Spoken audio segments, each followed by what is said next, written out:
दोस्तों, महाभारत में कर्ण की 6 गलतियां नहीं होती तो बदल सकता था महाभारत का परिणाम। जी हाँ दोस्तों, नमस्कार दोस्तों, मैं हूँ कार्तिक ठाकुर। आप देख रहे हैं कार्तिक ऑफिशियल 4K। महाभारत के कर्ण को तो आप सभी जानते हैं। यदि महाभारत के सबसे शक्तिशाली योद्धाओं की बात करें तो कर्ण उसमें जरूर होंगे। अर्जुन, जिनके साथ श्री कृष्ण का साथ था, उन्हें हराने की क्षमता केवल कर्ण में ही थी। परंतु हर इंसान की कुछ गलतियां काफ़ी होती है। उसे किसी भी परीक्षा में हारने के लिए महाभारत के युद्ध से पहले कर्ण ने कुछ गलतियां ऐसी की जिससे वे कमज़ोर होते गए। महाभारत की कहानी में कर्ण एकमात्र ऐसा योद्धा थे जिनमें अर्जुन का मुकाबला करने की क्षमता थी। उनके पास कुछ ऐसे बाण भी थे जो अर्जुन के पास नहीं थे।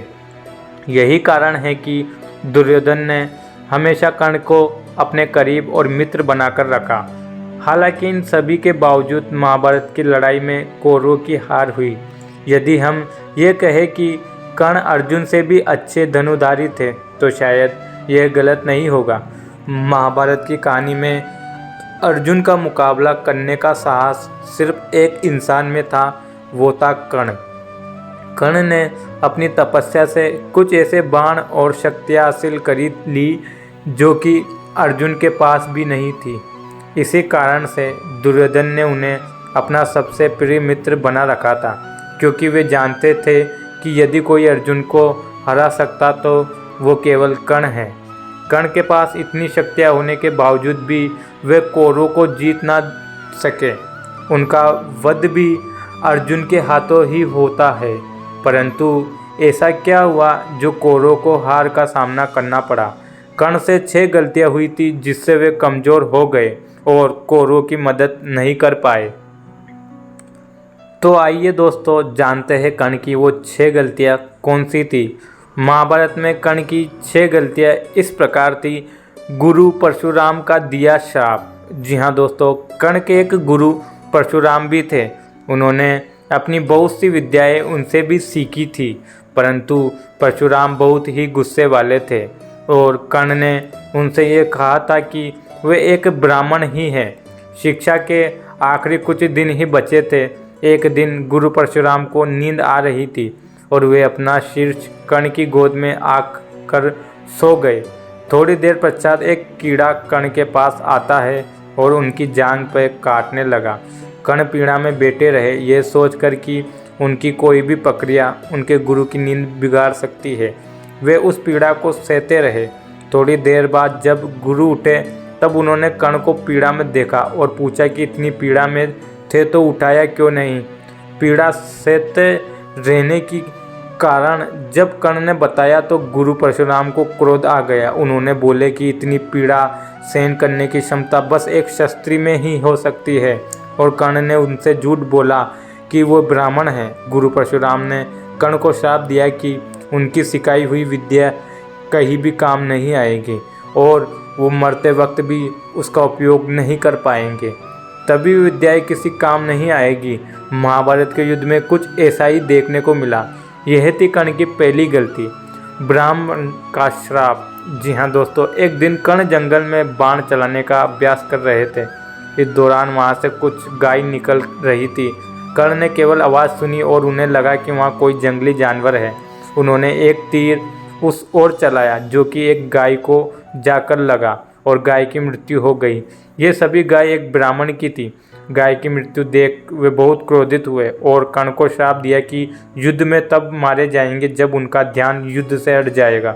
यह थी कर्ण की दूसरी गलती, माता कुंती को दिया हुआ वचन। जब महाभारत का युद्ध निश्चित हुआ तब श्री कृष्ण को महसूस हुआ कि कर्ण अर्जुन के लिए एक बाधा बन सकते हैं।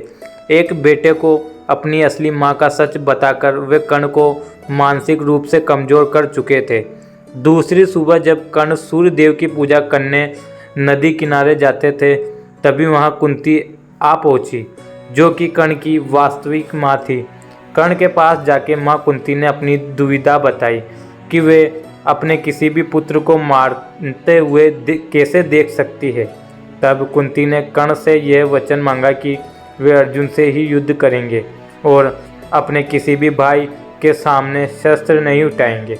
कर्ण ने यह वचन माँ कुंती को दे दिया और यह भी कहा कि कुछ भी हो माँ कुंती के 5 पुत्र आवश्यक जिंदा रहेंगे, चाहे वह अर्जुन हो या कर्ण। यह थी कर्ण की तीसरी गलती। इंद्र को दिया कवच और कुंडल। जी हाँ दोस्तों, सूर्यपुत्र कर्ण के पास जन्म के साथ ही एक सोने का कवच और कुंडल था, जिसकी वजह से उन्हें कोई भी नहीं मार सकता था। महाभारत के युद्ध में यह पांडवों के खिलाफ एक बहुत बड़ी समस्या साबित हो सकती थी, परंतु ऐसा हुआ नहीं। इस बार इंद्र ने पांडवों की सहायता की। जैसे कुंती कर्ण के पास गई थी सुबह सूर्य की पूजा करते समय, उसी तरह इंद्र भी उनके पास एक ब्राह्मण के रूप में गए और कर्ण से दान के रूप में उनका कवच और कुंडल मांगा। अब क्योंकि कर्ण पूजा के तुरंत बाद कुछ मांगने आए किसी को भी मना नहीं करते थे, तो इस बार उन्होंने इंद्र को कवच और कुंडल दान में दे दिया, जिससे वे बेहद कमज़ोर हो गए। यह थी कर्ण की चौथी गलती। कर्ण का आमोद अस्त्र का उपयोग। कर्ण ने बड़ी तपस्या से एक ऐसा अस्त्र हासिल किया था जिससे किसी भी शक्तिशाली व्यक्ति को मारा जा सकता था। इस अस्त्र का नाम आमोद अस्त्र था। इसको हासिल करते समय शर्त यह थी कि इसका उपयोग बस एक ही बार किया जा सकता था। इसका उपयोग हुआ, परंतु अर्जुन पे नहीं। कर्ण ने इसे अर्जुन के लिए बचा कर रखा था, परंतु इस अस्त्र का उपयोग अर्जुन को मारने के लिए हो पाता। उससे पहले कौरवों की सेना का सामना भीमपुत्र घटोत्कच से हुआ। अपने बहुत बड़े शरीर के कारण वे कौरवों की सेना को बहुत क्षति पहुंचा रहे थे। उन्हें रोकना बड़े बड़े योद्धाओं के लिए मुश्किल होता जा रहा था और ऐसे ही चलता तो कुछ ही पल में कौरवों की हार निश्चित थी। ऐसा देखकर दुर्योधन ने कर्ण से अमोद अस्त्र का उपयोग करने को कहा। कर्ण ने भी बिना कुछ सोचे अमोद अस्त्र घटोत्कच पर चला दिया और घटोत्कच मारा गया। इससे अब वे अमोद अस्त्र का उपयोग अर्जुन पर नहीं कर सके। यह थी कर्ण की पांचवी गलती। सर्प की बात नहीं मानना। महाभारत के युद्ध में जब कर्ण और अर्जुन का युद्ध चल रहा था, तभी एक सर्प कर्ण के रथ पर आ गया। कर्ण ने कोशिश की जिससे वह मर जाए, परंतु ऐसा करने से पहले वह सर्प उनके हाथ में आया और बोले कि वह अर्जुन से बदला लेने आया है। अर्जुन ने जब समस्त खंडव वन में आग लगाई थी, तब उस सर्प की माँ की भी हत्या हो गई थी। सर्प ने कहा कि वे उसे तीर में रखकर अर्जुन की ओर चला दे, जिससे वे अर्जुन के पास जाकर उसे डस ले। कर्ण ने कहा कि खंडव वन में आग लगाना वे अर्जुन की गलती नहीं मानते और सर्प को ऐसे अर्जुन के पास भेजना और उससे जीत हासिल करना उनके संस्कारों के खिलाफ है। यदि वे सर्प को कहा मान लेते तो शायद महाभारत का परिणाम कुछ और हो सकता था। यह थी कर्ण की 6 गलतियाँ। तो दोस्तों वीडियो पसंद आई है तो लाइक करिए, शेयर करिए, चैनल पर नए हैं तो सब्सक्राइब करिए। धन्यवाद।